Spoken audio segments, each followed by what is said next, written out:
Okay, welcome po muli dito sa ating munting YouTube channel at ito ang inyong Pinoy Firearms Instructor na Gunsmith din naman.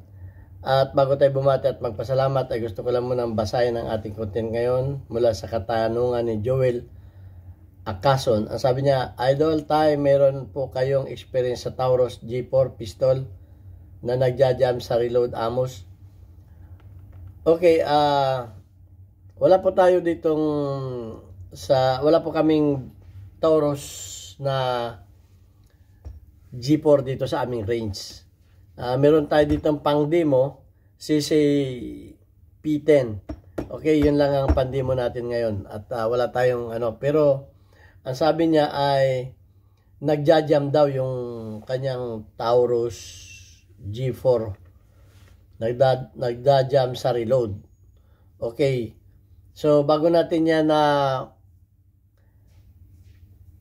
sagutin ay gusto ko lang kayong pasalamatan dahil tayo ay umabot na sa 47,240 na mga subscribers. Maraming salamat sa inyong pag-share at pagla-like ng ating mga videos. At maraming salamat din sa mga hindi nag-skip ng ads dahil nakatulong naman kayo sa ating revenues dahil ang ating kita sa YouTube channel ay tinutulong natin sa ating 6 na estudyante na anak ng mga single parent. At maraming salamat doon sa mga hindi doon sa mga nagpadala sa ating GCash number. Huwag po ninyo tawagan yung number natin dahil yun po ay tresurera ko. Wag po kayong tumawag para bumili ng baril. Wala po kaming binibintang baril. Tumawag lang kayo, kayo mag-message kung kayo ay may pabot na tulong sa ating mga beneficiaries para kayo ay ma-recognize kagaya ni Aljon Dating at Jubit Francisco. At maraming salamat din kay Noli Peace America sa pagpapadala naman sa ating premier videos. Okay, ang sabi ni Joel Alcaso ay nagja-jam sa reload. Okay, may video na kasi tayo nung nagja-jam sa reload. Kasi nga na lagi kong in-explain ito na ang reload na ay malambot itong kanyang head ay lead at ito ay malambot. So pag tumama ito sa mga kantuhan na matatalas ay kumakapit ito. Kumakapit ito dahil nga ito ay malambot. Tinatalaban nga ito ng kuko. Tinan nyo. Ayan o. Tumatalab yung kuko. Ayan o. Tumalab yung kuko na ko. Tumatalab nga ang kuko dito eh. Ayan o. Yun. Tumatalab yung kuko. So, pag yan ay napakanto dito sa mga kantuhan ng dito sa mga kantuhan ng barrel, kamukha ng ganyang chamber na ganyan, tumama yan doon, kumakapit yan. Hindi kamukha ng nitong mga ganito na madulas ito. Itong mga metal coated na na head. So may video na tayo nung paano i-throating, kamukha nito. Ito, pinakita ko na sa inyo pag-throating. Ito, na-throating ko na to. Ito, pakita natin. Ito, na-throating ko to. Ito, hindi pa na-throating. So, may video na tayo dyan, kaya hindi ko na ulit-ulitin. Lagi tayong paulit-ulit sa mga video. Kaya panoorin na lang ninyo. At mag-ingat kayo sa pag-throating na huwag ninyong babawasan itong ramp para hindi lalong mag-malfunction yan. Like kung pinapaliwanag yan, panoorin na lamang ninyo yung para hindi tayo nagpapaulit-ulit sa ating mga videos. Okay, ang sabi naman niya ay sana daw ma-feature natin sa vlog yung pros and cons. Okay, tingnan natin yung pros and cons. Kasi itong Taurus GX4 ay isang striker fired na pistol na kumbaga siya ay maliit lang siya. Ang sukat lamang niya ay, ang total na sukat lang niya ay mahigit lamang siyang 6.05. Ganito lamang siya kahaba. Okay, mas maiksi pa dito. Mas maiksi pa dito ng halos ay isang 1 cm. Mas maiksi pa dito ng halos kalahating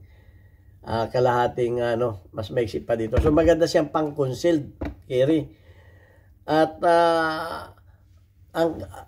siya ay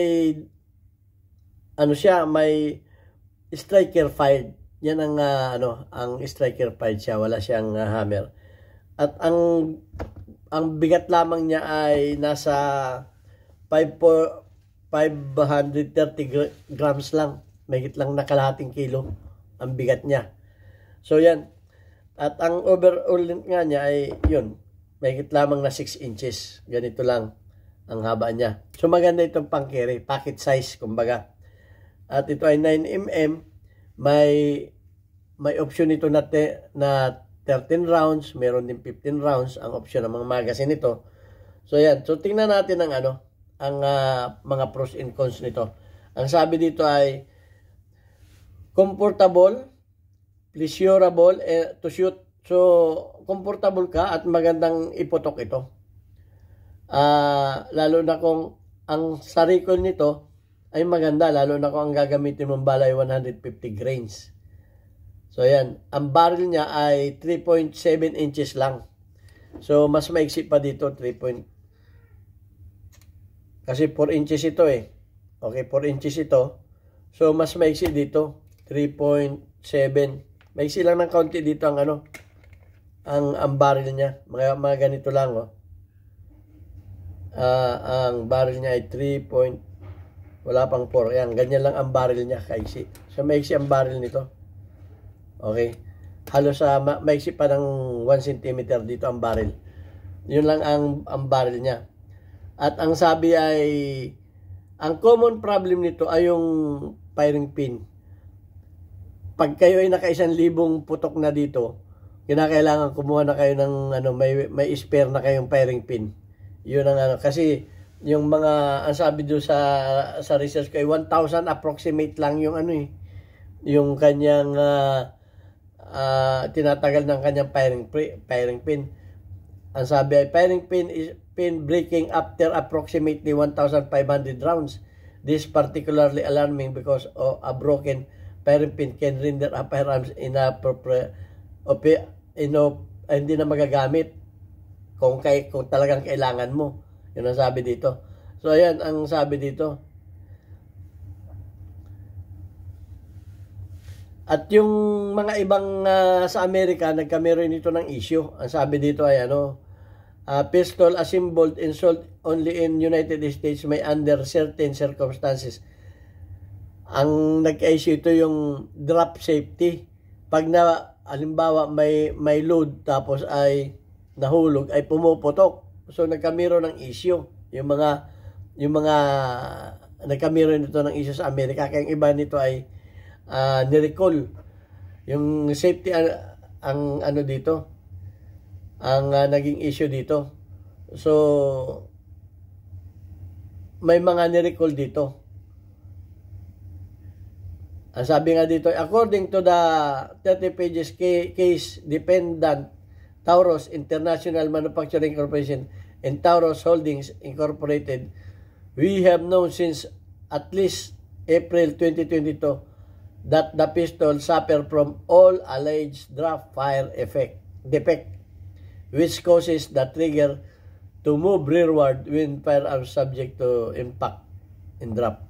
So, pagka nalalaglag itong ay umaatras ito, kumbaga nagre-release, ay striker ito. Kaya ito, hindi ko alam ang nito, ang mahina ang kanyang o wala itong safety block. Bakit ganon? So, kaya ang lagi ko sinasabi, pag kayo bibili ng mga striker fire, tingnan ninyo kung may safety block.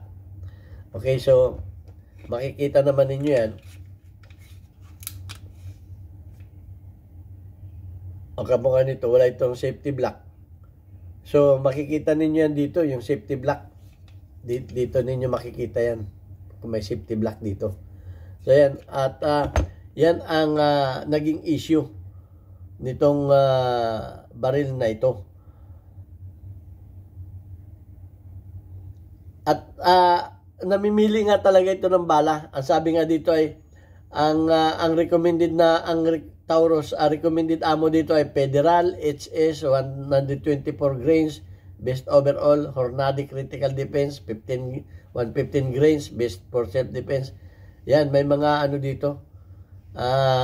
Kumbaga Yan ang mga recommended na amo. Kaya kung babalahanin nyo ito ng reload, kaya tama yung experience mo, ay nagja-jam.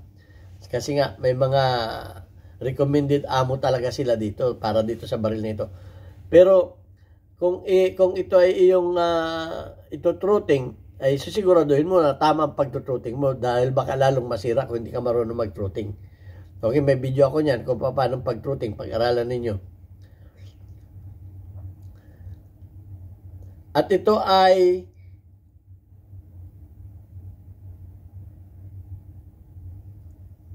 ay yari sa United States at saka sa Brazil. Meron itong made in Brazil at United States ang ano nito, ang pinagmulan nito.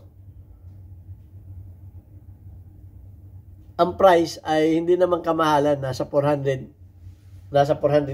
ang price nito. Hindi ko lang alam sa Pilipinas dahil wala ako diyan. Wala akong alam sa price diyan. At ito ang sinasabi ay accurate. Maganda siyang pang ipotok, accurate, maganda ang recoil niya. Ang sabi dito sa mga review dito, maganda ang recoil, maganda accurate siya, at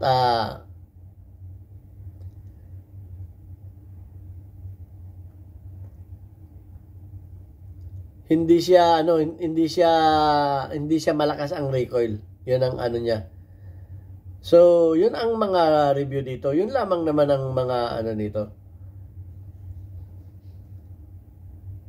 Ito yung recall, at ito ngayon ni-recall na mga maraming mga ni-recall na mga sa Amerika, sang-ayon dito. Some GX4 pistol assembled and sold only in United States may under certain circumstances discharge drop. Yun lamang pa lang sa Amerika ang tinutukoy dito. Assembled and sold only in United States. Yun lamang ang nagkamero ng ibang circumstances ng discharge when drop. Safely unloaded and stop using Gs immediately. Failure to observe this warning may result in query death. Delikado nga. Yun lamang yung sa Amerika nagkamero ng issue. So,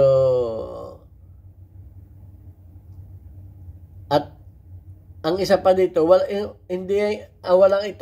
kasi itong manual safety lever. Walang manual safety lever. Itong nito.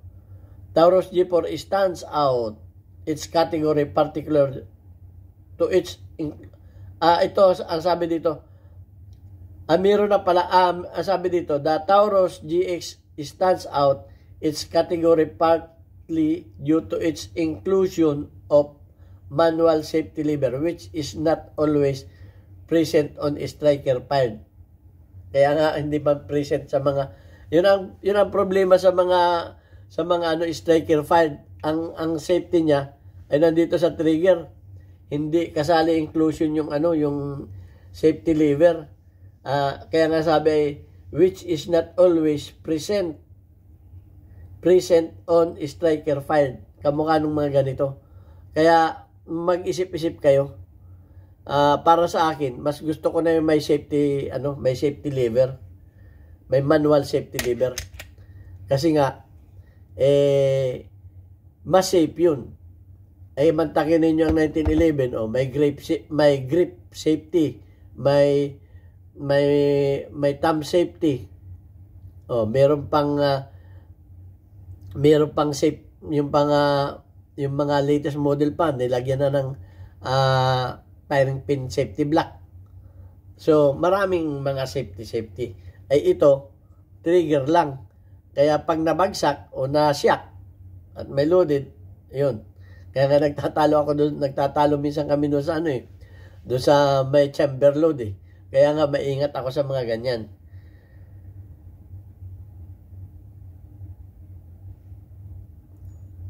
So, yun ang mga nito. Pero ito ay magandang kabitan ng mga ng red dot sight. Ang mga available na maganda ikabit dito ay Trigicom RMR Type 2, Boris Fast Fire 3, Holosun HS 507C by 2. Yan, at saka Vortex Venom. Yan ang mga ano, kumbaga yung naka-design na mga red dot sight niya. If you can make it your mind, go for the Trigicom RMR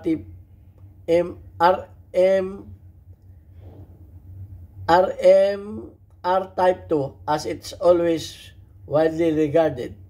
Yan, mas magandang ano. So yan ang mga pros and cons ng baril na Taurus. Ang sabi pa dito ay issue such as trigger malfunction. Ito mga ano, trigger malfunction, slide lock failure, firing pin breakage, and extractor problem. Ito yung mga problema. So ito binabasa ko lang ito, hindi ito nang galing sa akin dahil nga wala kaming ganitong baril dito. Trigger malfunction, ito yung mga cons. Trigger malfunction, slide lock failure, firing pin breakage, and extractor problem. So, yan ang mga nagiging problema ng baril na ito. So matotal, kayo na ang bahalang magtimbang dito sa baril na ito. At ang kagandahan lang dito, magandang pang-carry. Pero ingat kayo dito sa baril na ito kasi may mga naging issue na ano. So ayan, at hindi na natin pahabain yung ano dito, tungkol sa baril na ito. Actually, wala naman talaga akong experience dito sa baril na ito dahil hindi kami nagkamero ng ganitong experience sa aming range. Sinasabi ko lamang yung mga nabasa natin dito. At basahin na lamang ninyo dito sa sa Google. Mababasa naman ninyo yung tungkol dito sa Taurus GX4. Mababasa naman ninyo yan. So yan, God bless us all. Thank you very much.